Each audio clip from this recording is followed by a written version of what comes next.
Hello guys, ngayon pupunta ako sa McDonald's bibili ng french fries.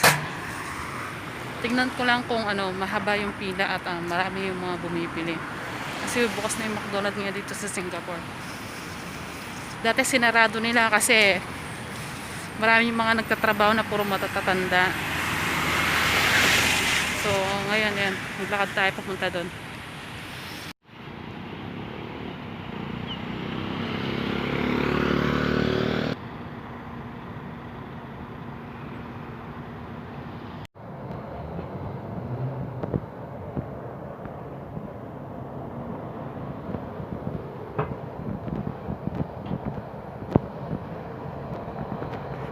Dami ng mga bukas ngayon, oh.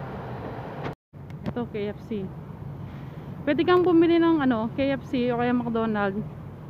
Pero kailangan mo dalhin yung phone mo kasi may ini-scan ka na code bago ka pumasok sa loob. Tapos, hindi ka pwedeng kumain sa loob, syempre para sa sa safety din. Basta pag order mo, kunin mo lang yung order mo tapos uwi ka na. Ganun lang. Mapapansin nyo, ayan, konti lang yung mga tao sa loob. Yan. Napaka-konti lang. Dalawa lang yung pinapapasok, tatlo, ganun. You know. Long queue. Dito tayo sa McDonald's. Haba ng pila, long queue. Ayun.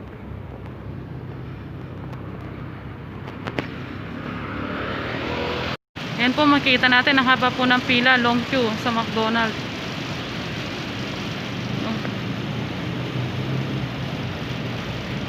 Tapos mamaya may i-scan tayo.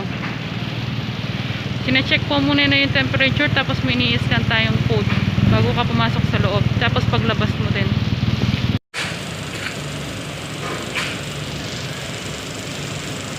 Konti na lang guys, malapit na tayo. 4 na lang na tao.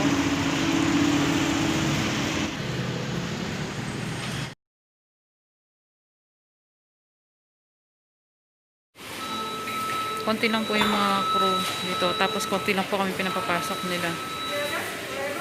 Yan. 5 tao lang po kami nasa loob ngayon. Konti-konti lang po. Bawal po yung madami. Gagawin natin, mag-check out ulit tayo.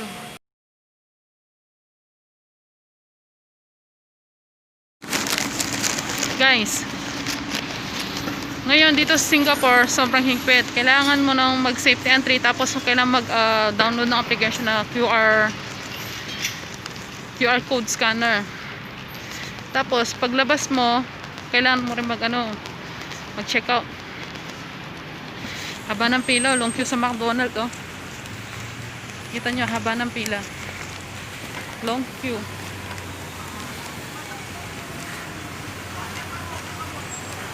Napakahaba, oh.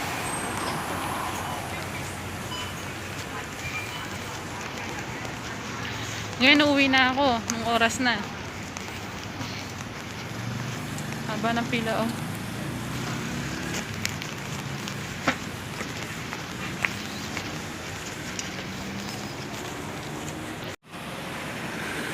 Biruin nyo. Pumili ako ng pagkahaba-haba, tapos ang laman nito french fries sa loob. Yan, ang laman sa loob, french fries. Tapos, nagpila ako ng pagkahaba-haba.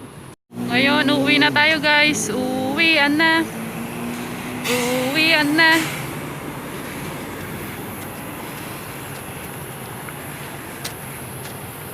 Uwian na. Buti na lang, di mainit, mahangin. Medyo mahangin ang panahon ngayon. Medyo malamig. Ginagawa yung daan namin yan sa likod. Niluluwag nila yung daan.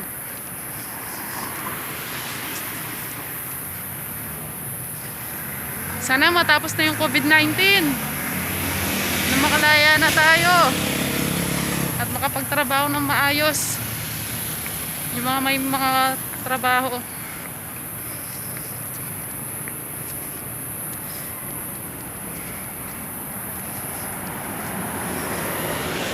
Ingat po kayo lagi. Yung mga Mga frontliners, maraming salamat po sa inyo. Dahil malaki po yung tulong na ginagawa nyo sa amin.